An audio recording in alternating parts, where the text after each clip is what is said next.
Bismillahirrahmanirrahim.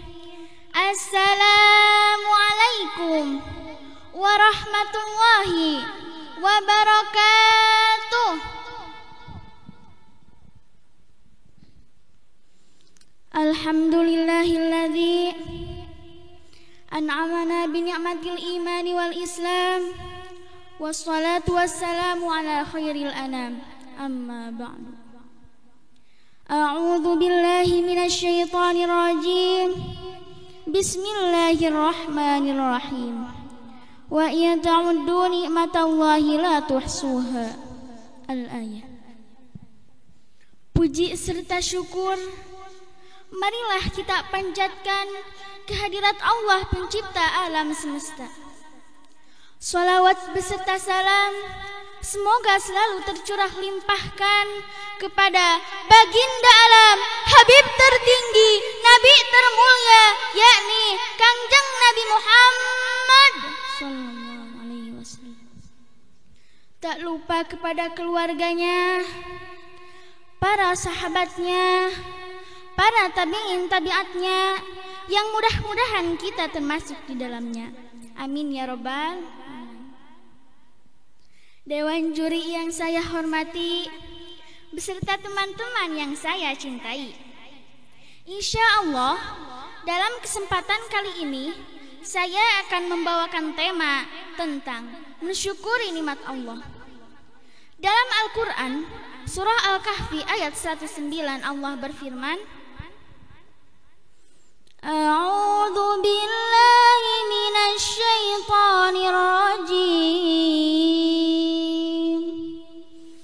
Bismillahirrahmanirrahim.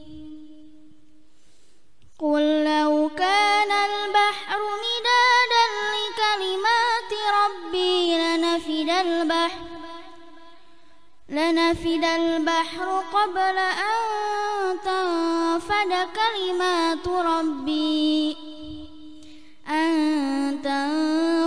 kalimatu rabbi walau ji'na bimithlihi madada. Al-ayah. Katakanlah Muhammad, seandainya lautan menjadi tinta untuk menuliskan nikmat-nikmat Tuhanku, pasti lautan itu telah habis sebelum selesai menuliskan nikmat-nikmat Tuhanku. Meskipun kami datangkan tambahan sebanyak itu pula. Quran surah Al-Kahfi ayat 19. Hadirin yang saya hormati, tidak ada satupun alat atau mesin canggih yang mampu menulis atau mencatat banyaknya nikmat Allah yang telah Allah berikan kepada kita. Bukankah selama ini kita telah lupa atau belum bisa mensyukuri nikmat Allah yang begitu banyak dan tidak terbilang? Astaghfirullahaladzim. Dalam sebuah hadis dijelaskan, Innallaha ta'ala mi'ata rahmatin anzala minha rahmatan wahidah bainal jinni wal insi wal bahaim wal hawami fabima yatafattafuna wa biha yatarahamuna. Sesungguhnya Allah mempunyai 100 rahmat atau nikmat. Yang satu diturunkan dan dibagi-bagikan kepada jin, manusia, hewan yang besar dan yang kecil dengan rahmat yang satu ini. Semua makhluk hidup mempunyai kasih sayang dengan yang lainnya. Hadis riwayat Bukhari Muslim. Misalnya, hewan buas sekalipun dia bisa menyayangi dan menjaga anaknya. Itulah nikmat atau kasih sayang Allah yang diberikan kepada binatang. Hadirin rahimakumullah. Dalam hadis dijelaskan bahwa nikmat Allah atau kasih sayang Allah yang diberikan kepada kita begitu banyak. Baik itu kekayaan, alam, kesehatan, dan harta. Itu semua hanya 1% dari nikmat-nikmat Allah yang telah Allah berikan kepada kita. Subhanallah. Dan yang 99 akan diberikan kepada ahli surga. Hadirin yang berbahagia, salah satu cara untuk mensyukuri nikmat Allah adalah 1. Dengan bentuk taat kepada Allah. 2. Mendekatkan diri kepada Allah atau taqarrub. 3. Menjalankan perintahnya dan menjauhi larangannya. Bisa saja dengan mengucapkan hamdalah. Itulah juga bentuk rasa syukur yang paling mudah diucapkan oleh kita. Alhamdulillah. Bisa juga dengan menginfakkan atau sedekah sebagian harta yang dimiliki kita kepada orang yang membutuhkan. Jangan takut miskin. Salah satu alasan untuk tidak zakat, infak, sedekah karena Allah akan menggantinya dengan yang lebih banyak. Dari Abu Daud radhiyallahu an, Rasulullah sallallahu alaihi wasallam bersabda, berinfaklah wahai Bilal, jangan takut hartamu dipersedikit oleh Zat yang memiliki arsy. Hadis riwayat Bukhari. Jangan takut berinfak karena Allah yang Maha Kaya akan menggantinya. Quran surah Saba ayat 39. Hadirin yang saya hormati, siapa yang mau berinfak? Siapa yang mau bersedekah? Cakep. Oleh karena itu kesimpulannya, marilah kita zakat, infak, sedekah. Jangan takut hartamu berkurang. Kama qala Dea. Doakan Dea di sini, relakan Dea belajar. Meskipun Dea bertahan, pasti akan selalu belajar. Soal Dea jadi juara, memang itu yang diharapkan. Siapa yang tahu Dea, doakan Dea di sini. Yeah. Wallahu a'lam wa akhiran uzun ma qila wa la tanzun man qala. Wassalamu alaikum warahmatullahi wabarakatuh.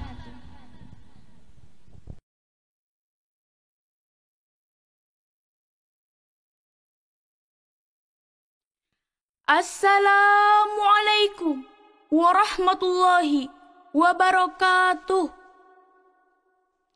Bismillah, alhamdulillah, wassalatu wassalamu ala rasulillah wa ala alihi wa sahbihi wassalam. Amma ba'du. Tiada kata yang lebih indah, penyejuk kolbu di kala rindu, pelipur lara di kala duka, pendingin hati di kala sepi, selain memanjatkan puja kepada yang maha kuasa, puji kepada yang maha suci, dan syukur kepada yang maha gopur. Karena hanya dengan kuasa dan kehendaknya lah kita dapat berkumpul, bersatu, bertatap muka, dan berpandang wajah di tempat yang mulia ini. Semoga pertemuan kita dari awal sampai akhir mendapat ridho dari Allah Subhanahu wa Ta'ala.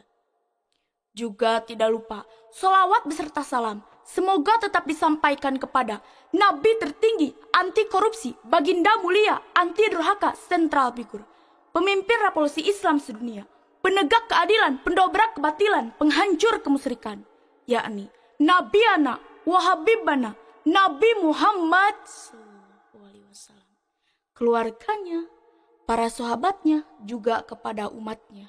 Mudah-mudahan sampai kepada kita sekalian. Amin. Hadirin sekalian, izinkanlah saya pada saat ini untuk menyampaikan sepatah dua patah kata dengan mengambil judul adab kepada orang tua. Subhanallah, sungguh mulianya kedua orang tua kita. Bapa yang telah mencari nafkah untuk kehidupan kita, dan ibu yang telah mengandung, melahirkan, dan mengurus kita dengan penuh kasih sayang. Maka wajarlah bila Allah memerintahkan kita untuk berbuat baik kepada kedua orang tua kita melalui firman-Nya. A'udzu billahi minasyaitonir rajim. Bismillahirrahmanirrahim. Wa wasainal ihsana biwalidayhi ihsana. Hamalathu ummuhu kuraha wa wada'atuhu kuraha. Wa hamluhu wa fisaluhu salasuna syahra. Sadaqallahul azim. Artinya, kami perintahkan kepada manusia supaya berbuat baik kepada kedua orang ibu bapaknya. Ibu yang telah mengandung susah payah dan melahirkannya dengan susah payah juga, mengandung sampai menyapinya selama 30 bulan. Quran Surat Al-Ahqaf ayat 15. Jadi jelas, Allah telah memerintahkan kita untuk berbuat baik kepada kedua orang tua kita, terutama ibu yang telah mengandung kita selama 9 bulan, menyusui kita selama 2 tahun, bahkan memelihara dan menyayangi kita tanpa ada batasnya.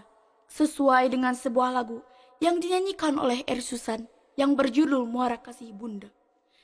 Bunda, engkaulah muara kasih dan sayang, apapun pasti kau lakukan demi anakmu yang tersayang. Bunda, tak pernah kau berharap budi balasan atas apa yang kau lakukan untuk diriku yang kau sayang. Subhanallah, benar sekali bahwa kasih sayang ibu tanpa ada batasnya. Sehingga Rasulullah SAW bersabda dengan sebuah hadis, Ridallahu fi ridal waliden, wasutullahi fi sultil waliden. Ridho Allah tergantung kepada ridho orang tua, dan murka Allah tergantung kepada murka orang tua. Sebagai contoh begini, dahulu di Yaman tinggallah seorang pemuda yang bernama Wais Al-Qarni yang berpenyakit sopak dan tubuhnya belang-belang. Ia adalah seorang pemuda yang soleh dan berbakti kepada ibunya. Dengan keadaan ibunya yang lumpuh, Wais senantiasa merawat dan memenuhi permintaan ibunya. Hanya ada satu permintaan ibunya yang sulit untuk ia kabulkan. Suatu hari ibunya berkata, "Anakku, mungkin ibu tak lama lagi bersama denganmu. Ikhtiarkan agar ibu dapat mengerjakan haji," pinta ibunya. Wais termenung, berpikir bagaimana bisa dia mengabulkan permintaan ibunya. Sedangkan perjalanan ke Mekah sangatlah jauh melewati padang pasir tandus yang panas. Orang-orang biasanya menggunakan unta, namun Wais sangat miskin dan tidak memiliki kendaraan. Wais berpikir dan dibelilah seekor anak lembu dan dibuatkan kandang di atas bukit. Setiap hari Wais menggendong lembu ke atas bukit. Orang-orang menganggap Wais itu gila, namun Wais mengabaikannya dan terus melakukannya. Setelah 8 bulan berlalu, sampailah musim haji. Anak lembu pun semakin hari semakin besar, beratnya mencapai 100 kg. Orang-orang akhirnya tahu tujuan Wais menggendong lembu ke atas bukit untuk melatih ototnya agar kuat dan dapat menggendong ibunya. Wais menggendong ibunya berjalan kaki menuju Mekah. Subhanallah, alangkah besar cinta Wais terhadap ibunya. Ia rela menempuh perjalanan jauh dan sulit demi memenuhi permintaan ibunya. Wais berjalan tegap menggendong ibunya tawaf di Ka'bah. Ibunya terharu bercucuran air mata karena telah melihat Baitullah. Di hadapan Ka'bah, ibu dan anak berdoa. "Ya Allah, ampunilah semua dosa ibu," kata Wais. "Bagaimana dengan dosamu?" tanya ibu heran. Wais menjawab, "Dengan terampunnya dosa ibu, maka ibu akan masuk surga. Cukup ridho dari ibu yang akan membawa aku ke surga." Allah SWT memberi karunia menyembuhkan penyakitnya. Tinggallah bulatan putih pada tekuknya. Hadirin, mau tahu untuk apa bulatan itu? Tiada lain adalah tanda untuk Umar bin Khattab dan Ali bin Abi Thalib. Karena ada pesan dari Rasulullah SAW, di zaman kamu nanti akan lahir seorang pemuda yang doanya sangat makbul. Dia akan datang dari arah Yaman. Jika kamu bertemu dengannya, mintalah agar dia berdoa untuk kamu berdua. Hadirin sekalian, dalam kisah ini jelas bahwa ridho Allah tergantung kepada ridho orang tua. Pantaslah bila Rasulullah SAW bersabda, "Al-jannatu tahta aqdamil ummahati." Surga itu di bawah telapak kaki ibu. Rupanya dari saya cukup sekian, semoga ada manfaatnya. Khususnya bagi saya, umumnya bagi kita sekalian. Dengan diakhiri doa, Allahumma gfirli wali walidayya warhamhuma kama rabbayani shagiro. Rabbana atina fid dunya hasanah wa fil akhirati hasanah wa qina azabannar. Wassalamualaikum warahmatullahi wabarakatuh.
Na'udzubillah, summa na'udzubillah min dzalik. Jangan sampai kita mendapat predikat pembohong dari teman-teman kita, apalagi mendapat predikat pembohong atau munafik dari Allah Subhanahu wa taala. Karena ciri-ciri orang munafik sangat berhubungan dengan kebohongan. Dalam hadisnya Rasulullah Shallallahu alaihi wasallam bersabda, "An Abi Hurairah anin Nabi sallallahu alaihi wasallam qala, ayatul munafiqi salasun, idza haddatsa kadzdzaba, wa idza wa'ada akhlafa, wa idza tu'mina khana." Rawahul Bukhari wa Muslim. Artinya, dari Abu Hurairah radhiyallahu anhu berkata, telah bersabda Rasulullah sallallahu alaihi wasallam, tanda-tanda orang munafik itu ada 3. Bila berbicara, ia berdusta. Bila berjanji,